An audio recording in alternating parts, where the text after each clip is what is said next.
Me mama kwaba eba nature servant aswe so. Idian and nepia at the pagagai. Emi se munni me dada. Ene de me nkwa na me nam. Ye wonu bebra ye mpa ho to mankyere mu. Ene ye da foforo kra. Ye be pa ho nyina to mankyere mu. Ise bi wo mu na se ohia bia. Na bomoden afre. Me pa cho ye nwanom mema ye ba mo so. Eye mema adwu. Ye de ne nya de ufa ye se de purposely for a man ko a. Eye fu tirim wadwenim kufu nase. Eye ho adwuma. Emma watinka no so bosoro. Ne masade no se eswakrampa utimi di eye adwuma. Enti utimi no for sa o kwa adwuma pa utimi teki. Basa akono ne basa pese wo bo adwuma na wo boni yiye ema oba no eni chi. Emma ye nigye e wo ha yi so de ewrade ma eno ane asoka kakra ubebu e de amaye. Na me so afobie fibroid e ya de a e ha ya adwin bebre. Fibroid nti obi akwa aware mfi bebre ni wonya awo no wawo. Ye wadru a ye mfa se kan kan e be melt fibroid ni bia ma na ba bontin ama won so onya ye funu awoba. Fibroid da oba so a menu di adanse se ma kunu mo to pasan enye adwuma. Ono won fa no pa to anwumre. Ni sentimi na se piemu kwa na ebetumi so ase e ma ya himfie hu hia ye ai me nuama ahimfie no e hu hia ye pi so ohini ba ahimfie na sa ahimfie hu aye fi ana hoho ogbo ewra na sa ahimfie hu aye fi pani so beka so ba esima hu di usisi ohun abonten no na inside the under canoe ho no get to ho no uyiyi ho niema e ho ntampe no wo twehwe esie e wo se ho ye kuma na ohini bo wura ho a pie no kra ye den ama no nti me nuama me wo mu so ye wo ho eno ane se obenunum di be hohoro eno ano no na so ohini bo wura ahimfie ho a ni we be fi ne chaw ewo ahemfie ho okwa obesan so ababiem na me kan me nka senwie ye kan se bia stroke wo stroke na so mfie bebre ni sia na eba ye nchen edi bosome mienu bosome ni ensa oba the nature servant o ho adru ejitum se edru bebre wo system ni obi edi edru ho dance na mo amunim abaawa no munim ne nsa no adwuma na mo amunim no enye spiritual eyinkwa no woye physical so kan ne be ya enipa no wo san hu yade wo hunhum no na wo san ho na mani enso ka ho enti se wo stroke na sada wo so bebre se wo nsa na enye adwuma ana wo nan na enye adwuma ana wanu achim ana se untumi kran keka ho kra na wo ba na so ye so a obehyew ama wanya ahoden ane na me se babiem ye fra bibi ti se emma ye wo candy gonorrhea syphilis ye woni nyina wo ho e ka ho bebre na mema ye no so kofom e ka ho bebre so na ye ma ye mu no ya himfie no e kwan ne ye kese so pesa himfie ni ka chum ketekete na wo samo jeni mu so ya refree ho a wo ba the nature servant ho a ono ye health enya brofudru ye ha ya no wakon wrem okwa ye mutu no akotete na wo de aye eduro ede ahye ene yade ye keka ho aye modi yade bi wo hwa ye ntimi modi wo hafe so wo sa yade ni nyina na se upe eduro a ebetumi atene tatahwe a wo ba the nature servant aso ye so a won sabeke bi screen na wo hye no numbers na egusu me pa chobo modi na peke ne free eduro no mfa ho ne ba bia wo so wa brochue so wa African countries bia so wa Ghana ha say baby uwo bia delivery fi adwuma ye be send dia mo medam ase tafofo ye be share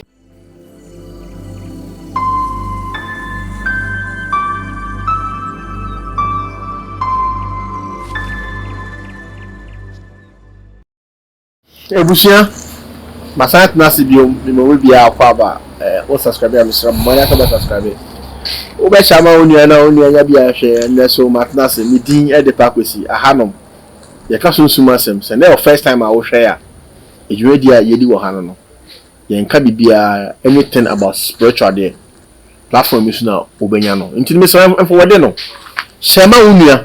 na onua enya bi nhwe no nsua de mfim na usua bia wo de aka ade a wonim no ho na aboa wo yetumi amben ye nananom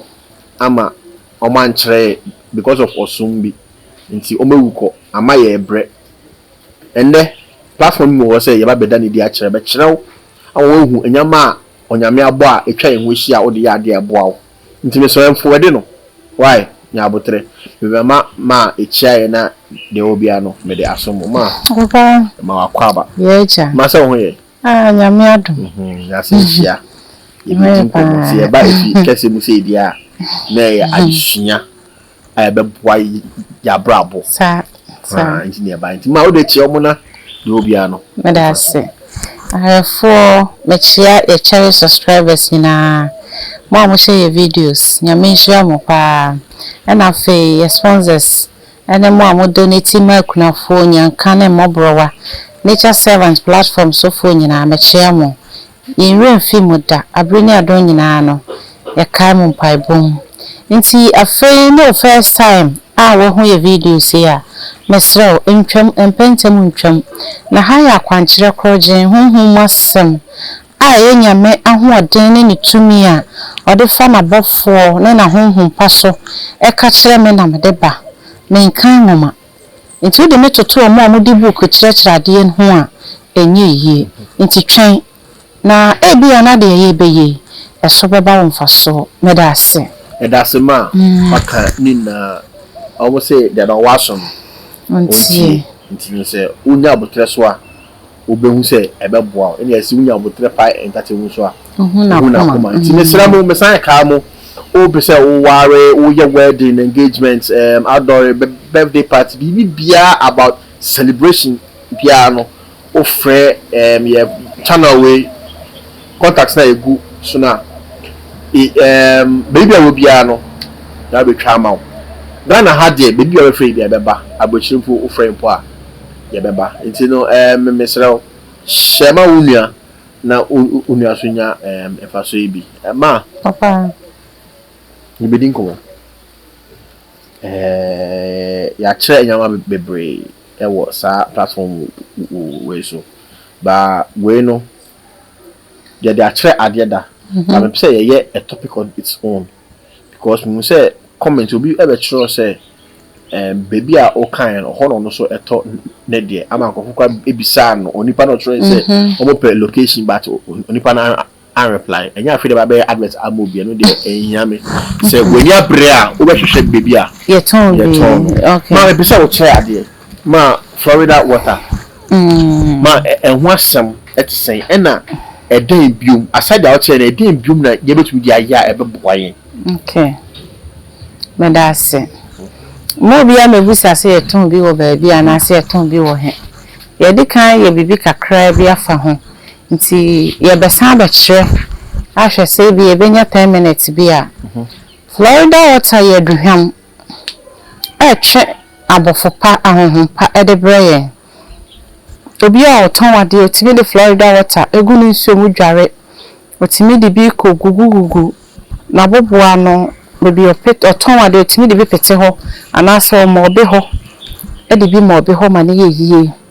ye wo abofra kuma etimi de Florida water go ni nsuo e de dware no e na san so na ye wo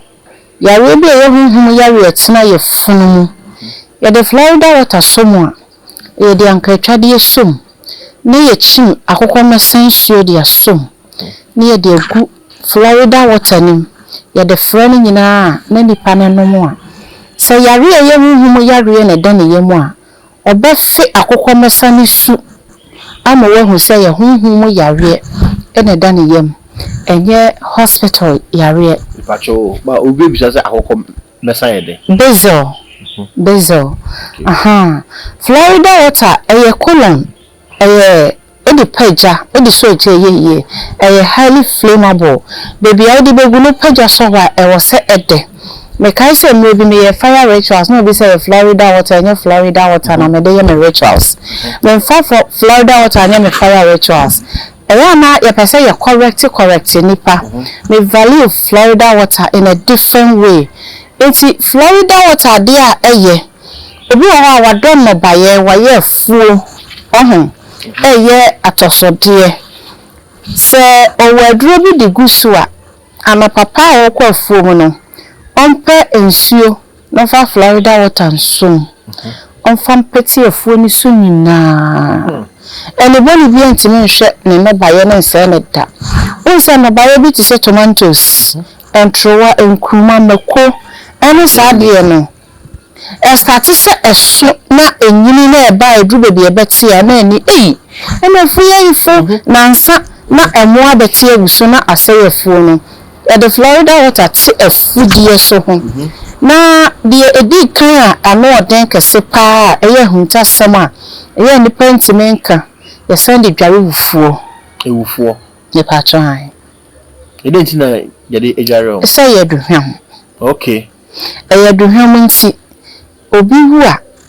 adura yade gu nsuom edi dwira no Florida water ensesa wade honam kankan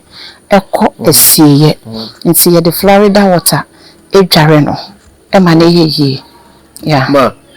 bisa usase mu o kasa ya na eba meeting say it will make sense or obi wo this Florida water eduhwam all right belly su ye eduhwam pepper su ye eduhwam onipa no be say otu ma fa say akwantu obi yedie akwantu ope favor obetumi de sa believe no neba hoso ma twaso neba hoso ye ka aduhwam a ye wo ehaban a ye ehaban hwam a eno so ye aduhwam ye incense ye dry ye friend incense ye dry ye normal ehaban a ehwam enti nyanya ye aduhwam nyanya ye aduhwam akoko mesa ye aduhwam munum ye aduhwam eso bia wo na kwan ye de Florida water egu nsuom adware a ehia haban bia ye de keka ho upese edimu pa upese wo de Florida water adware na de haban keka ho a meka biom tami ewu enye aduhwam so bi ka kira say fatami ewu fra Florida water adware a na enye yarewuo eneda so emfa nware what I say na niema ye de tami ewu eka Florida water ho dware ni se akokọ mesa ka ho a na twese ebi a udi dware ho afi ho fi ho ananse ebi a yare a atwi nipa ekra kwa akire na emma wunya hoto na so de bia wa ye no phone no udi tami ewu ene akokọ mesa na the Florida water egu mo a wa hyensuo ne bucket ma wa posa tami ewu ne akokọ mesa na ye bezel no wa posa ne nyina na de afransuo no na odi atwira enti na wo dware wi a umpepa wo ho a na wa hye watade and after every spiritual bath bia no oya approximately no I was at 12 to 24 hours and sana odasani wa hohoro ho enti yetime de akokọ mesa egu ensuom e de Florida water ka ho e de dware saa so ena yetimi ade nyinya ya posa nyinya mane yesa hura na de Florida water afra na fe ye de adware akwala birimubo ewo ne so onsa akwala bi wo ho a yesene ho ayehye esora ache no oposa akokọ mesa anasa oposa nyinya na epu ahuro pa especially nyinya no epu ahuro pa na fe wode Florida water no odi eguso na odi atwi fitiniti ebesi ne na ase se udware ni wie na ade na ante ankode a ene na nature servant minim adru biom na etekwa ekwa emma biom so da I say so wow ma ena afi so obi wo ho a obese otu yedie akwan but oya asibi de minim ba bia akọ enti enya Florida water no kwa na anya ba bia original na oba hwie kakra gu ebia 55 silver bi mana cement de so na pa matches too eji wo mpena chese ye papa ana se hwie gu nsuom na enini nyina da na yefita te so de de papa no bi egu nsuo ye fita na chese ye papa onya Florida water na abri bia no onya Baileys na unya pepper na uso kwa uhwe na ukodwara na the Florida water gum ayeduhwam eno so emayedie empa ho da metio papa watch ade esa Florida water sisi ano uhwe Ghana bebre na etukwan obu opese nipa ni je no ho e bia de na all interview na say ope favor ewo de no be interview ni but me yes I dey ya o kire ya see ya e wetimi ayo nanso e wo so de abro no manso e ka you need a messenger before obedru ho no e wo so obedru ho emao ye de abro no ma fita abano ma what hour obe matre yeah oh no bia na why cleansing o cleansing ho a you attracted to positive spirit into obedru ho no no bi akoka wasem ama odeda yeah ene de abro no ma e ka ho na bebre na no mo prefer say nka wo nature servant na obeya mo oh na say nkrofo ba me ye mo yes nkrofo ba me ye ma mo but we say na make us ade be your spiritual item bia na ne boy den Florida water say ne boy nya for saa o enti wo ba spiritual item bia obe here for spiritual journey bia no can you say ne boy den me matter one candle for 6,000 pen I tell you one candle because the na me dey no ho hia me pa me so ya so kra dey say de ma me say di no and di na say but minimum results are near den menye free mu nti time bi no eduru ho na ye hia bibia ukọ Amazon na de ko na ye che say obe hia bi no unya bi na betimi awoda na wato ukọ online bi wo ho na betimi na wato na upese me na me gina eye ade ne ma wa without your presence so wo ga na ha de amenye ma because wo ga sa betimi sa wo ga na ha na ka sa ba wa na ma me send you scanner ye ma me I will never do it for you why because eye akwadro no say wa wo ye na che se wa hwe hia nkrofetwa plane ticket ba ba ye mo recho asoko ti wo te ga na ha na ka chem se na wo ta kwa no be obi fi ba ye bi beda hemache ansa na omodo me ho see your barrier no say we akwadro distance is not an excuse so beka say bia our rituals be nti me kona ba wa ya mamenti e bia we are 50 Ghana bia de be ma ba wa son phantom ot na ye o ye ha ho ma na me kwa no we discuss na me nya time onye ma what you say but ko ba na me hu say wani abre eno kwa ba bo ma ye hu wo energy ekura ama ye hu wachi nti ye kan tama fe bibia fi wachi a ye nim dia ede ye be fred ya ka ho na ye solid nti yo ye me friend na me senis ka de amenye ma o ga na ha amenye ye nua no me ma me no me bra mo motu kwan no omo no masem ya rehuti ya ne ye de bibia to nchen na ya mo because obi o ho ade ato no no wan nyina ama na onhwa okun ne ho ahye wa to ga na ha ye mama excuse kra I don't mind you o be reply to messages na e ba bi na me fi wa na chese me fi ubi no it's just simple Sade no nipa no doors of course yeah serious people na yeah of course omo ni abre no omo ba no ma omo ade nshira so yeah topic we enye ade ebewa but ye pese nipa enya enlighten kakra ewo sade we hu na otumi kai wisu eben mo na or the year ade and o say maybe friend or say was study a videos dey bia ya kasa me kasa boko o pese me nhwenhu ana me ntwa wontro ana say me nipa ana me say then anyway